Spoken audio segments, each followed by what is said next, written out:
ఈరోజు తెలంగాణ ఉద్యమంలో భాగంగా పంచసూత్ర పథకం. మరి ఏంటి ఈ పంచసూత్ర పథకం? ఎందుకు ఇవ్వడం జరిగింది? ఏ సందర్భంలో ఇవ్వడం జరిగింది? ఇది చాలా ఇంపార్టెంట్. ఎప్పుడైతే మనకు 1969 ఉద్యమం జరిగిందో ఆ సందర్భంలో ఆనాటి ప్రధానమంత్రి ఇందిరాగాంధీ, శ్రీమతి ఇందిరాగాంధీ క్రమంగా ఉద్యమకారుల యొక్క డిమాండ్ను తీర్చే విధంగా అష్టసూత్ర పథకాన్ని ఇవ్వడం జరిగింది.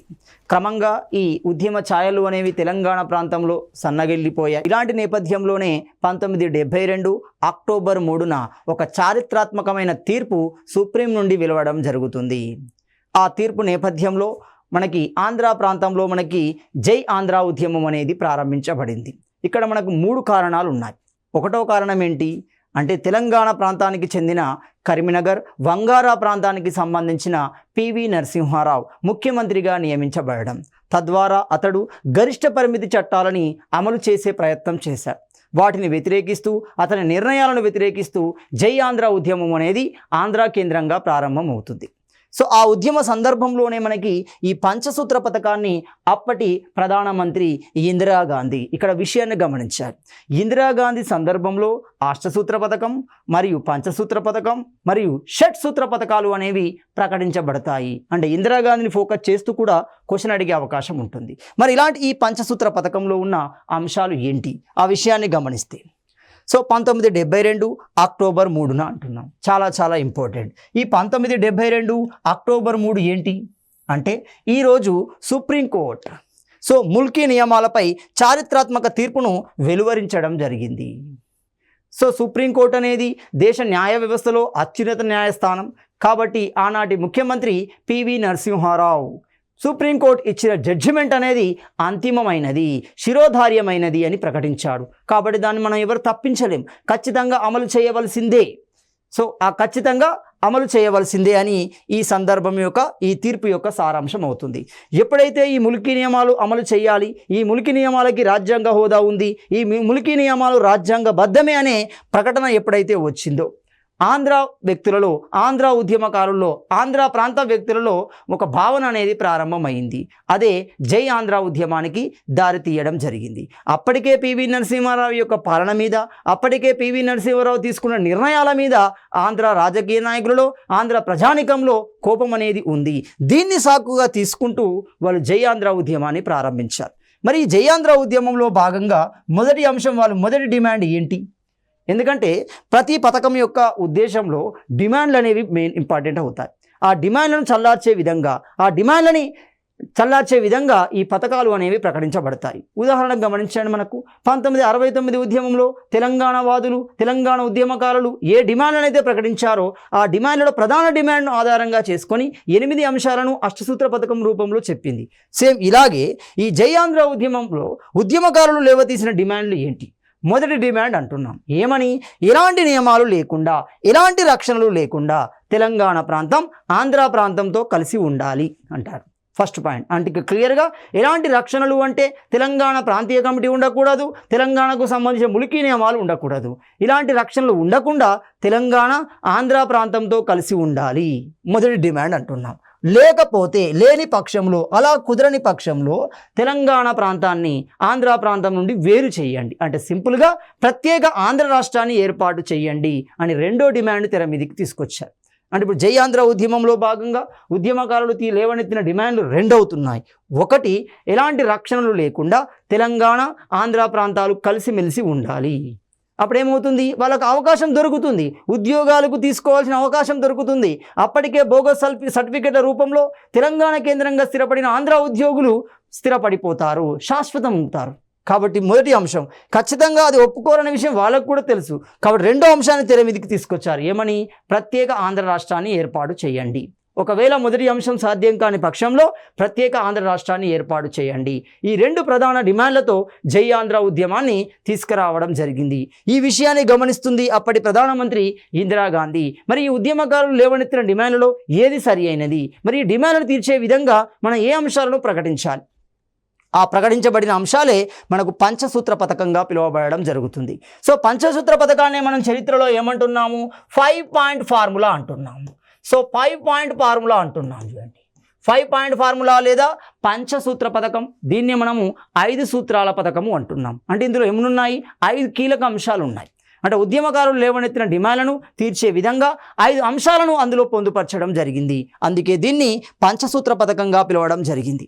సో మరి ఈ పంచసూత్ర పథకం మరి ఎప్పుడు ప్రకటించారు, ఎవరు ప్రకటించారు గమనిస్తే ఆనాటి ప్రధానమంత్రి శ్రీమతి ఇందిరాగాంధీ అంటున్నాం. Indira Gandhi iron lady of India అవుతుంది. కఠినమైన నిర్ణయాలు తీసుకునే శక్తి కలిగిన మహిళ ఎవరు? ఇందిరాగాంధీ ఐరన్ లేడీ ఆఫ్ ఇండియాగా పిలువబడుతుంది.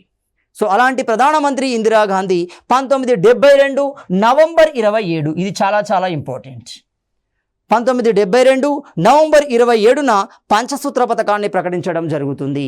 మనకు అష్టసూత్ర పథకాన్ని ఎప్పుడు ప్రకటించాం? 1969లో ప్రకటించాం. 1969 ఏప్రిల్ 11న ప్రకటించాం. సో మనకి పంచసూత్ర పథకం అయితే 1972 నవంబర్ 27న ప్రకటించడం జరుగుతుంది. మరి ఈ ప్రకటించిన ఈ పంచసూత్ర పథకం లేదా 5 పాయింట్ ఫార్ములాలో మొదటి అంశం ఏంటి గమనిస్తే, మొదటి అంశాన్ని కనుక గమనిస్తే ముల్కీ నియమాలు. సో ఈ ముల్కీ నియమాలు అనేవి ప్రత్యేకంగా కొన్ని పోస్టులకు అనువదించడం జరిగింది. ఆ పోస్టులు ఏంటి, ఏ పోస్టులకి ఏ ఉద్యోగాలకి ముల్కీ నియమాలు అప్లికేబుల్ అవుతాయి చెప్పడం జరిగింది మొదటి అంశంలో. అంటే ఇప్పుడు క్లియర్గా ముల్కీ నియమాలు తెలంగాణ ప్రాంతంలోని నాన్ గెజిటెడ్ ఉద్యోగాలైన ఏంటి ఆ ఉద్యోగాలు? 1 తహసీల్దార్ అంటున్నాం. డీసీ అనేది ఉంటుంది, గ్రూప్ 2 పోస్టులో ఉంటుంది చూడండి, డిప్యూటీ తహసీల్దార్ అంటున్నాం. ఈ తహసీల్దార్ పోస్టులకి 1. రెండోది అసిస్టెంట్ సర్జన్ అంటున్నాం చూడండి, అసిస్టెంట్ సర్జన్ పోస్ట్కి 2. మూడోది జూనియర్ ఇంజనీర్ అంటున్నాం చూడండి, ఈ జూనియర్ ఇంజనీర్. ఇలాంటి నాన్ గెజిటెడ్ పోస్టులకి ముల్కీ నియమాలు వర్తిస్తాయి, మిగిలిన పోస్టులకు వర్తించవు అని అర్థం. సో క్లియర్గా ముల్కీ నియమాలు ఏ పోస్టులకు వర్తిస్తున్నాయి అంటే తహసీల్దార్, అసిస్టెంట్ సర్జన్, జూనియర్ ఇంజనీర్ వంటి నాన్ గెజిటెడ్ పోస్టులకి వర్తించడం జరుగుతుంది. వీటితో పాటు ఉమ్మడి పోస్టులు ఉంటాయి చూడండి. సో ఉమ్మడి పోస్టులు అంటే ఏమిటి? సెక్రటేరియట్లో ఉండవచ్చు, రాష్ట్ర స్థాయి కార్యాలయాలలో ఉండవచ్చు. సో ఆ పోస్టులను ఏ విధంగా అప్లికేబుల్ చేయాలి చెప్తున్నాడు చూడండి. సచివాలయం శాఖాధిపతులు అంటున్నాం. శాఖాధిపతులు అంటే HODs అంటాం చూడండి, హెడ్ ఆఫ్ ది డిపార్ట్మెంట్స్ అంటున్నాం. సో మనకి ఇక్కడ క్లియర్గా సచివాలయం, శాఖాధిపతి కార్యాలయాలు, ఉమ్మడి కార్యాలయాలలో ఒకవేళ ప్రత్యక్ష నియామకాలు జరిగితే ఆ ప్రత్యేక నియామకాల్లో 3 పోస్టులలో ఒక పోస్టుని ముల్కీ నియమాలను అప్లికేబుల్ చేయాలి. ఎలా? దీన్ని సాధారణంగా గమనిస్తే మొదటి పోస్ట్, రెండో పోస్ట్, మూడో పోస్ట్ అంటున్నాం. అంటే ఈ 3 ఉద్యోగాలలో ఏ ఉద్యోగాలు అవి? సచివాలయం కానీ, HOD కానీ, ఉమ్మడి కార్యాలయాలు కానీ, రాష్ట్ర స్థాయి కార్యాలయాలు కానీ. ఇందులో ప్రత్యక్ష నియామకాలు జరిగితే ఆ ప్రత్యక్ష నియామకాలలో 3 పోస్టులకి ఒక పోస్టుకి ముల్కీ నియమాన్ని అప్లికేబుల్ చేయాలి. సాధారణంగా గమనిస్తే మొదటి పోస్ట్ వదిలేస్తే రెండో పోస్ట్ ఖచ్చితంగా అప్లికేబుల్ అవుతుంది. అంటే ఖచ్చితంగా ముల్కీ నియమాల ప్రకారమే ఆ రెండో పోస్టును ఫిలప్ చేయాల్సి ఉంటుంది. ఇవి 2 మెరిట్ ఆధారంగా చేస్తాం, ఇది మాత్రం ఖచ్చితంగా ముల్కీ నియమాలను అప్లికేబుల్ చేయాలి అనే ఒక స్పష్టమైన నిర్ణయాన్ని ఇచ్చారు. అంటే ఇప్పుడు క్లియర్గా పంచసూత్ర పథకంలో మొదటి అంశం ఏమంటున్నాయి? ముల్కీ నియమాలు వేటికి అప్లికేబుల్గా ఉంటాయి, ఏ పోస్టులకి, ఏ ఉద్యోగాలలో వాటిని ఉపయోగించాలి అని ఒక క్లారిటీ ఇచ్చే ప్రయత్నం చేయడం జరిగింది. రెండోది గమనిస్తే పంచసూత్ర పథకంలో ఉన్న రెండో అంశాన్ని గమనిస్తే మరి ఈ ముల్కీ నియమాలు ఎన్ని రోజుల వరకు ఉంటాయి?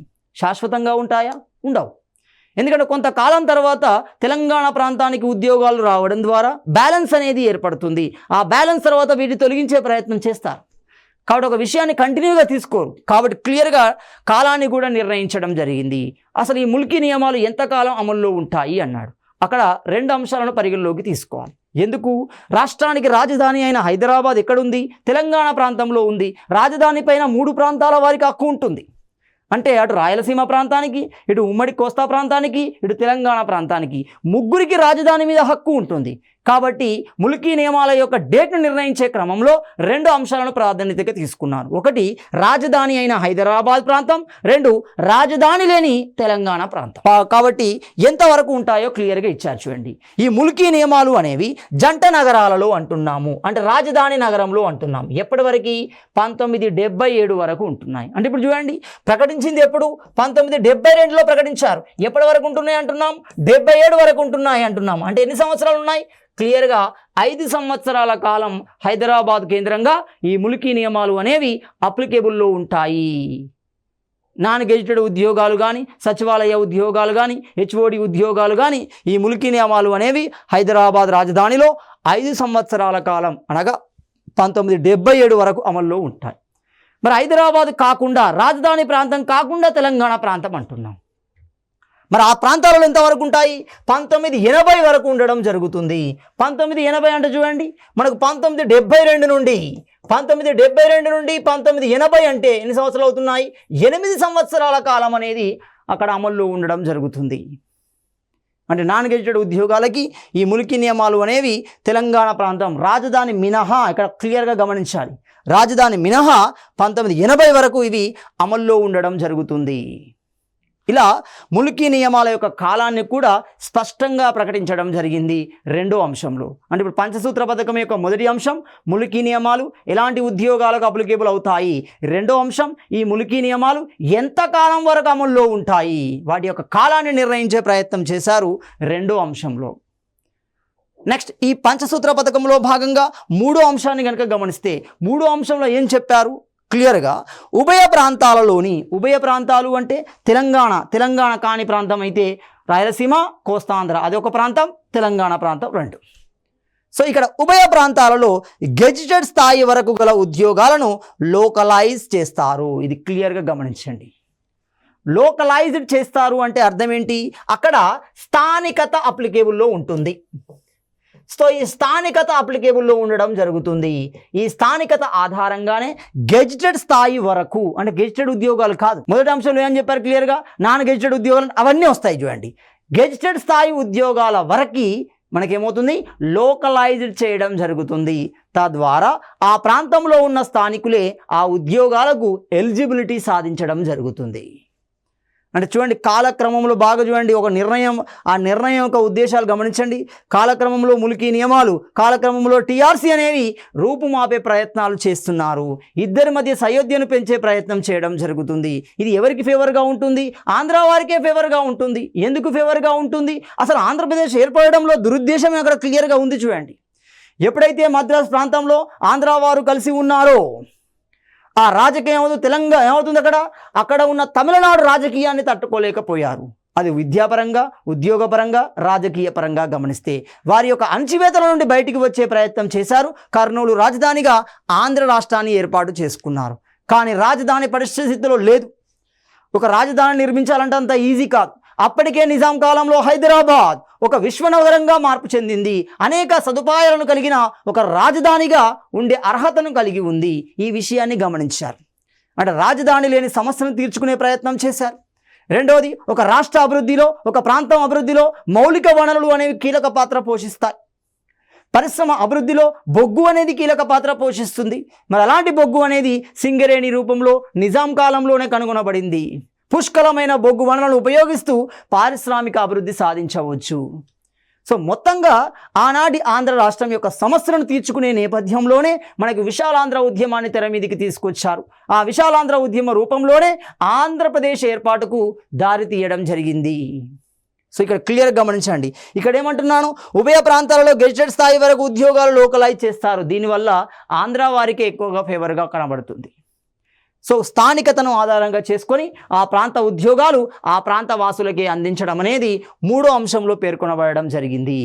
నాలుగో అంశాన్ని గమనిస్తే, సో ఈ పంచసూత్ర పథకంలో ఉన్న నాలుగో అంశంలో ఏమని పేర్కొన్నారు అంటే, జంట నగరాలను విద్యాలయాలలో, జంట నగరాలు అంటే హైదరాబాద్, సికింద్రాబాద్ ప్రాంతం, విద్యాలయాలలో సీట్ల సంఖ్యను పెంచి అదనంగా వచ్చిన సీట్లను ఓపెన్ సీట్లుగా పరిగణించడం జరుగుతుంది. చూడండి, ఇక్కడ వెరీ ఇంపార్టెంట్. ఈ ఓపెన్ అనే విధానం చాలా ఇంపార్టెంట్. ఏం చేస్తున్నాము?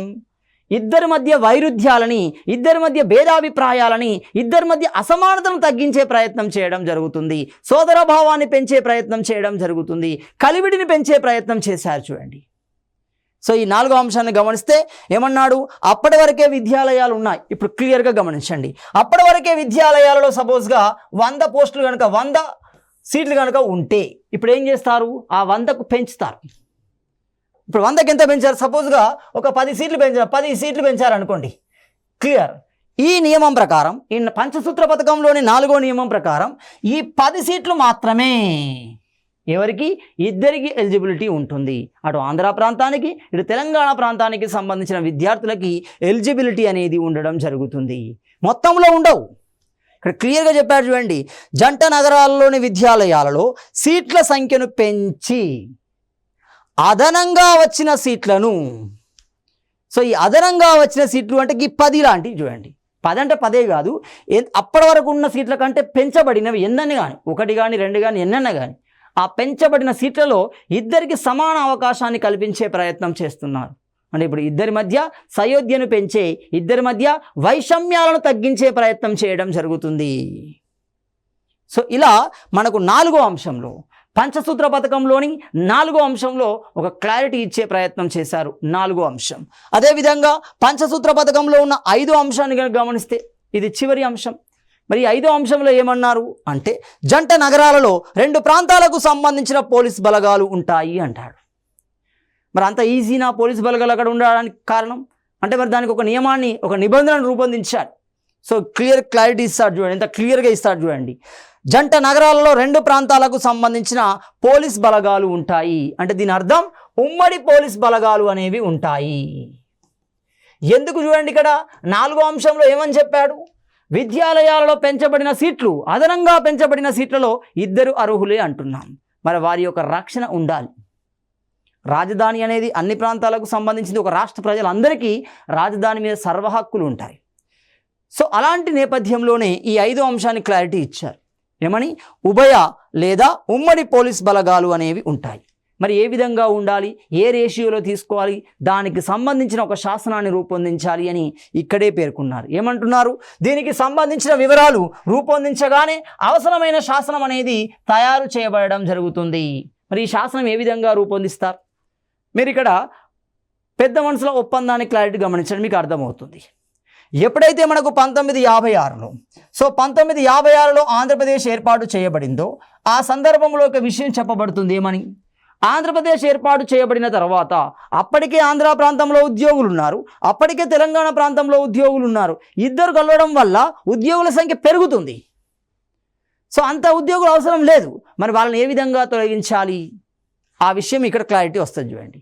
సో అలాంటి విషయాలను పరిగణలోకి తీసుకొని ఈ శాసనాన్ని, ఈ ఉమ్మడి పోలీస్ బలగాలను సృష్టించే ప్రయత్నం చేశారు.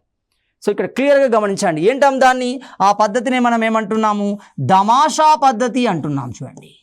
సో దమాషా పద్ధతి అంటున్నాం. జనాభా ఆధారితంగా నిష్పత్తి అనేది ఉండడం జరుగుతుంది. సో ఆంధ్రప్రదేశ్లో ఉన్న 3 ప్రాంతాల జనాభాని మనం ఏమంటున్నాము, 3 ప్రాంతాల జనాభాని 100గా అనుకుంటే, 100% అనుకుంటే, ఇందులో ఉద్యోగాలను తొలగించాలి అంటే 60 ఉద్యోగులని లేదా 60% ఉద్యోగులు ఆంధ్ర ప్రాంతం నుండి తొలగించబడాలి. ఎప్పుడు, ఆంధ్రప్రదేశ్ ఏర్పడిన తర్వాత. మిగిలిన 40% ఎవరు, తెలంగాణ ప్రాంతానికి. ఇప్పుడు కొట్టేయండి చూడండి. అంటే 3 ఆంధ్ర వారు వెళ్తే 2 తెలంగాణ వారు తొలగించబడాలి. ఈ కండిషన్ ఒకటి చూడండి. పెద్ద మనుషుల ఒప్పందంలో క్లియర్గా ఈ కండిషన్ 3 సందర్భాల్లో కనబడుతుంది చూడండి. ఏర్పడే ఆంధ్రప్రదేశ్, దాని యొక్క పరిపాలన వ్యయం అనేది ఈ నిష్పత్తిలోనే తీసుకుంటాం. ఏర్పడే ఆంధ్రప్రదేశ్ ఉద్యోగుల తొలగింపు అనేది ఈ నిష్పత్తిలోనే తీసుకుంటాం. ఏర్పడే ఆంధ్రప్రదేశ్ ఉద్యోగాల కూర్పు అనేది, ఉద్యోగాల నియామకం అనేది కూడా ఈ నిష్పత్తిలోనే తీసుకుంటాం. సో ఇలాంటి ఒక దమాషాని, ఇలాంటి ఒక ఆధారితాన్ని తీసుకొని ఒక శాసనాన్ని రూపొందిస్తాము అని ఇక్కడ చెప్తున్నాడు. సో ఆల్రెడీ ఎక్స్పీరియన్స్ ఉంది కాబట్టి దాని ప్రకారం ఎంతమందిని తీసుకోవాలి, తెలంగాణ ప్రాంతం నుండి ఎంతమంది పోలీస్ బలగాలను తీసుకోవాలి, ఆంధ్ర ప్రాంతం నుండి ఎంత తీసుకోవాలి. ఎందుకంటే ఆంధ్ర ప్రాంతం అంటే అక్కడ 2 ఉంటాయి, రాయలసీమ తెలంగాణ. ఎక్కడ రాయలసీమ ఉంటుంది, ఇటు కోస్తా ఆంధ్ర ఉంటుంది, ఇక్కడ తెలంగాణ ప్రాంతం అవుతుంది. కాబట్టి ఇక్కడ ఒక రేషియోని తీసుకుంటాము, ఆ నియమాన్ని తీసుకొని ఒక శాస్త్రాన్ని రూపొందిస్తాము. ఆ రూపొందించిన తర్వాతనే ఈ ఉమ్మడి పోలీస్ బలగాలు అనేవి రాజధాని కేంద్రంగా జంట నగరాలలో ఉంచబడతాయి అంటున్నాం. జంట నగరాలలో ఉంచబడతాయి అంటున్నాం. ఇలా మనకు 5 అంశాలతో కూడిన పంచసూత్ర పథకాన్ని జై ఆంధ్ర ఉద్యమ సందర్భంలో ఆనాటి ప్రధానమంత్రి శ్రీమతి ఇందిరాగాంధీ ప్రకటించడం జరిగింది. సో ఈ 5 పాయింట్లు గమనించండి. అసలు ఆంధ్రుల యొక్క జై ఆంధ్ర ఉద్యమం యొక్క డిమాండ్ ఏంటిది, ఆ డిమాండ్ ఎక్కడైనా కనబడుతుందా, ఇక్కడ కనబడట్లేదు. ఆ డిమాండ్ ఏంటిది, అందులో మొట్టమొదటి డిమాండ్ ఏంటిది, క్లియర్గా ఎలాంటి రక్షణలు ఉండకూడదు అంటున్నారు. ఎవరికి? తెలంగాణ ప్రాంతానికి ఎలాంటి రక్షణలు ఉండకూడదు, వారు మాతో సమాన స్థితిలో ఉండాలి. ఒకటో డిమాండ్ అంటున్నాం. రెండోది, ఆ డిమాండ్ కనుక ఫుల్ఫిల్ చేయలేకపోతే రెండో ఆప్షన్ కూడా ఇస్తున్నాం. ఏమని? మమ్మల్ని ప్రత్యేక ఆంధ్ర రాష్ట్రంగా ఏర్పాటు చేయండి. ఆ అంశాన్ని మొదటగా తీసుకురాలి చూడండి, రెండో అంశంగా తీసుకొచ్చారు చూడండి. ఫస్ట్ వాళ్ళు ఎలాంటి నిబంధనలు లేకుండా, ఎలాంటి రక్షణలు లేకుండా ఉంటే మాకు అవకాశాలు ఎక్కువగా దొరుకుతాయి. సో ఇప్పటి వరకు బోగస్ రూపంలో వచ్చిన వ్యక్తులు అక్కడ శాశ్వతులుగా మిగిలిపోతారు. ఆ ఉద్యోగం శాశ్వత ఉద్యోగంగా మార్చబడుతుంది.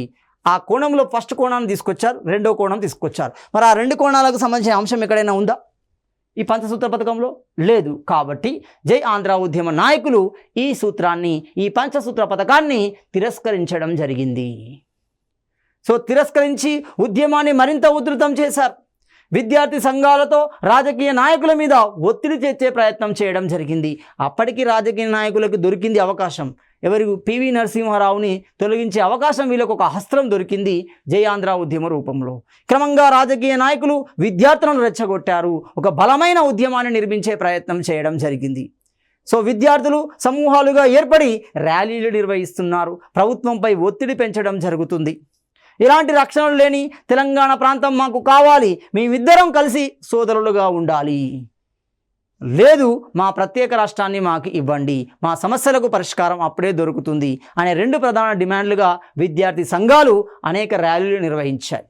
క్రమంగా అనేక మంది విద్యార్థులు ఆత్మ బలిదానాలకు కూడా వెళ్ళడం జరిగింది. రాజకీయ నాయకుల మీద ఒత్తిడి పెంచారు. క్రమంగా రాజకీయ నాయకులు ప్రభుత్వం మీద ఒత్తిడి పెంచే ప్రయత్నం చేసింది. ఆనాటి పివి నరసింహారావు మంత్రిమండలిలో ఉన్న క్యాబినెట్ మంత్రులు బయటికి వచ్చారు, ప్రభుత్వం నుండి బయటికి వచ్చి ఒక కమిటీగా ఏర్పాటు చేయబడ్డారు. క్రమంగా జై ఆంధ్ర ఉద్యమాన్ని బలంగా నిర్మించడం జరిగింది. సో రాజకీయ నాయకులు తమ రాజీనామాలను అస్త్రంగా ఉపయోగిస్తూ ఇటు పివి నరసింహారావు మీద ఒత్తిడి పెంచారు. ఒత్తిడి పెంచే క్రమంలోనే కేంద్రంతో లాబియింగ్ కూడా నిర్వహించారు.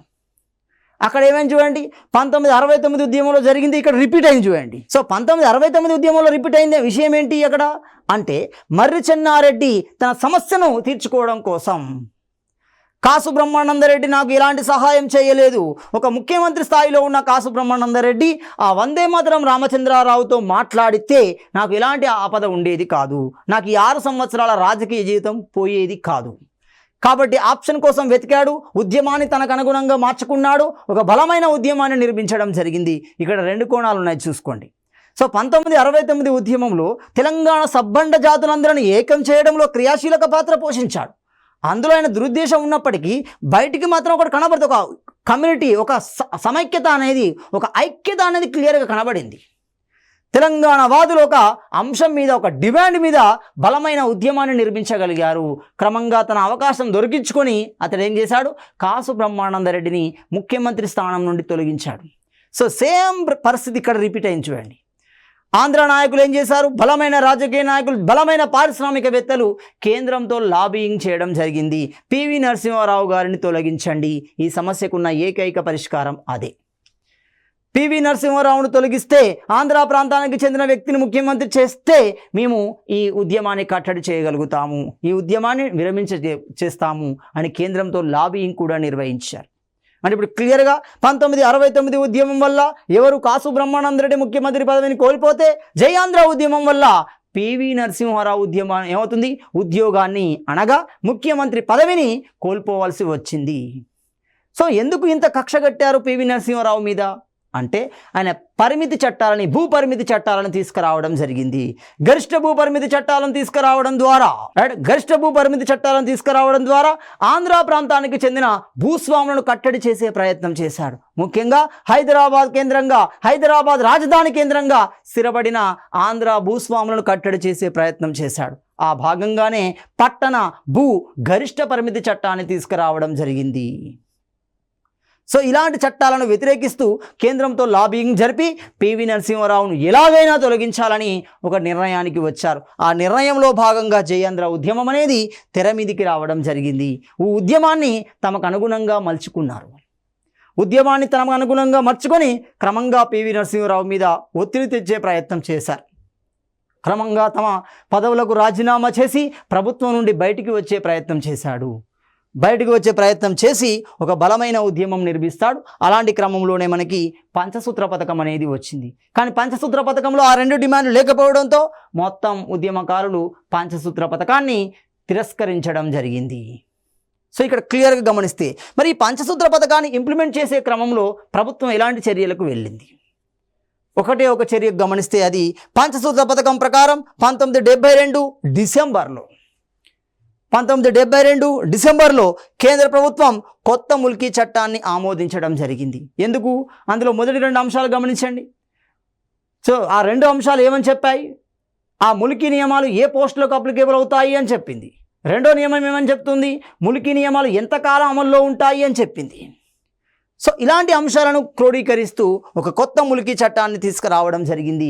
ఆ అంశాలకు అప్లికేబుల్ అయ్యే విధంగా కొత్త ముల్కీ చట్టాన్ని 1972 డిసెంబర్లో కేంద్ర ప్రభుత్వం తీసుకురావడం జరిగింది. తద్వారా ఆంధ్ర నాయకుల్లో ఉద్యమం మరింత ఉధృతమవుతుంది. అందుకే ఇందిరాగాంధీ ఏం చేసింది? ఆ ఉద్యమకారుల యొక్క డిమాండ్ను చల్లార్చడం కోసం 6 సూత్రాల పథకాన్ని ప్రకటిస్తుంది. చూడండి. సో 6 సూత్రాల పథకంలో క్లియర్గా ఏం కనబడాలి?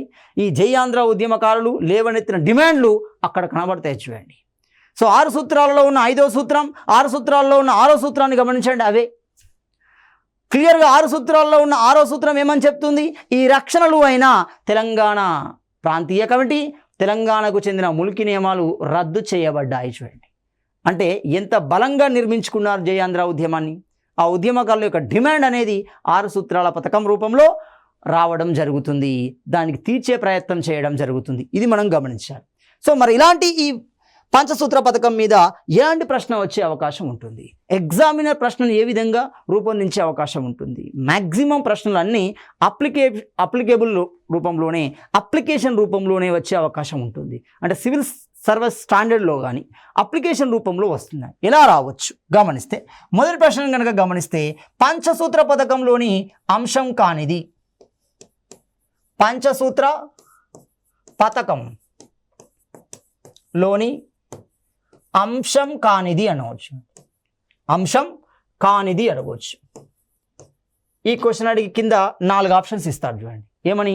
మనకు 5 మీద క్లియర్గా ఉంటేనే మనకు గుర్తుంచుకోవాలి. అంటే ఇలాంటి క్వశ్చన్లు చేసేటప్పుడు మనం అష్టసూత్ర పథకం, 6 సూత్రాల పథకం, పంచసూత్ర పథకం అందులో ఉన్న అన్ని అంశాలను మనం గుర్తుంచుకోవాలి. ఎన్ని అవుతాయి చూడండి. ఇప్పుడు ఇక్కడ ఫస్ట్ అష్టసూత్రంలో 8, 6 సూత్రంలో 6, పంచసూత్రంలో 5, అంటే 19 అంశాలు మనం బ్రెయిన్లో ఉంచుకుంటేనే క్వశ్చన్కి ఆన్సర్ చేయగలుగుతాం. ఎందుకంటే ఇక్కడ కాని అంశము అన్నప్పుడు 8 సూత్రాలకు వెళ్ళి కానీ 6 సూత్రాలకు వెళ్ళి కానీ ఆ అంశాన్ని తీసుకొచ్చి ఇక్కడ యాడ్ చేసే అవకాశం ఉంటుంది. సో ఇలా ఒక టైప్ ఆఫ్ క్వశ్చన్ అడగవచ్చు. రెండోది అప్లికేబుల్లో వచ్చే రెండో క్వశ్చన్ ఏమవుతున్నాయి? పంచసూత్ర పథకంలో క్రింద ఇవ్వబడిన పంచసూత్ర పథకం అంశాలను గుర్తించండి అనగవచ్చు. అంటే పంచసూత్ర పథకం అంశాలను గుర్తించండి అంటున్నాం. చూడండి. సో ఏంటి ఆ అంశాలు? మళ్ళీ అతనే ఇస్తాడు. ఒక 4, 3 ఇవ్వచ్చు, 4 ఇవ్వచ్చు, ఏవైనా ఇవ్వచ్చు. ఇచ్చేయమంటాడు. చూడండి. కింద క్వశ్చన్ చూడండి. టిపికల్గా అయ్యేది క్రింది వాటిలో సరైనవి ఏబి ఓన్లీ, లేదా ఏబిసి ఓన్లీ, లేదా ఏబిసిడి ఓన్లీ, లేదా ఏడి ఓన్లీ అని ఇవ్వచ్చు. మళ్ళీ ఇక్కడ కూడా మనకి క్వశ్చన్ డెప్త్నెస్ పెరుగుతుంది. చూడండి. అందుకే క్లియర్గా ఇలాంటి క్వశ్చన్ ఖచ్చితంగా వచ్చే అవకాశం ఉంటుంది. కాబట్టి ఈ 3 మనకు బ్రెయిన్లో ఉంచుకోవాలి. ఈ 19 అంశాలు మన బ్రెయిన్లో ఉంచుకుంటే మనం ఈ క్వశ్చన్కి ఆన్సర్ చేయడం ఈజీ అవుతుంది. సో క్లియర్ గమనించండి. మొదటి ప్రశ్న గమనిస్తే పంచసూత్ర పథకంలోని అంశం కానిది అంటున్నాం. రెండోది గమనిస్తే పంచసూత్ర పథకంలోని అంశాలను గుర్తించండి అంటున్నాం. లేదు, మూడో రకమైన క్వశ్చన్ అడగవచ్చు. అండి ఏ విధంగా అడగవచ్చు? క్రింది వాణిలో పంచసూత్ర పథకానికి సంబంధించిన అంశాన్ని గుర్తించండి. మళ్ళీ చూడండి. అంటే ఇక్కడ ఏమి ఇవ్వచ్చు? ఇక్కడ అంశాలకు సంబంధించిన క్వశ్చన్ ఫ్రేమ్ చేయవచ్చు. ఇక్కడ బేసిక్కి సంబంధించిన అంశాన్ని ఫ్రేమ్ చేయవచ్చు. ఏమని చేయవచ్చు? అది ఏ ఇయర్లో ఇచ్చారు, ఏ నేపథ్యంలో ఇచ్చారు, అందులో ఉన్న అంశాలు ఏంటి, ఈ కోణంలో రావచ్చు. అంటే క్లియర్గా ప్రతి పథకానికి ఎందుకు వచ్చింది, దాని యొక్క నేపథ్యం అనేది చాలా చాలా ఇంపార్టెంట్. లేదు, నాలుగో టైప్ ఆఫ్ క్వశ్చన్ చూడండి. ఇప్పటివరకు మనం చూసాం అష్టసూత్ర పథకం, 6 సూత్రాల పథకం, 5 సూత్రాల పథకం, ఈ మూడింటిని కలుపుతూ క్వశ్చన్ ఫ్రేమ్ చేయవచ్చు. అండి ఏంటి ఇక్కడ క్లియర్గా జితపరచులో ఏమి ఇచ్చవచ్చు? ఉద్యమం ఇస్తాడు, దాని యొక్క నేపథ్యం ఇస్తాడు, వాటిని మ్యాచ్ ద ఫాలోయింగ్ చేయమంటాడు. ఇయర్ గుర్తుపెట్టుకోండి. ఉద్యమం ఇస్తాడు, దాని యొక్క పథకం ఇచ్చి దాన్ని మ్యాచ్ ద ఫాలోయింగ్ చూడమంటాడు. ఇప్పుడు ఏంది 8 సూత్రాల పథకము అనగానే 1969 ఉద్యమం అవుతుంది. 5 సూత్రాల పథకము అనగానే జై ఆంధ్ర ఉద్యమము అవుతుంది. సో అలాంటి నేపథ్యాలు ఇచ్చి కూడా క్వశ్చన్ అడగవచ్చు. సో ఇలా మనకి 5 సూత్రాల పథకం, దీన్నే మనం ఏమంటున్నాం, పంచసూత్ర పథకము అంటున్నాం. సో జై ఆంధ్ర ఉద్యమ నేపథ్యంలో ఉద్యమకారులు లేవతీసిన డిమాండ్లను పూర్తి చేసే క్రమంలో అప్పటి ప్రధానమంత్రి శ్రీమతి ఇందిరాగాంధీ ప్రకటించిందే 5 సూత్రాల పథకం లేదా పంచసూత్ర పథకం అవుతుంది. సో తదుపరి అంశాన్ని తదుపరి వీడియోలో చర్చించుకుందాం.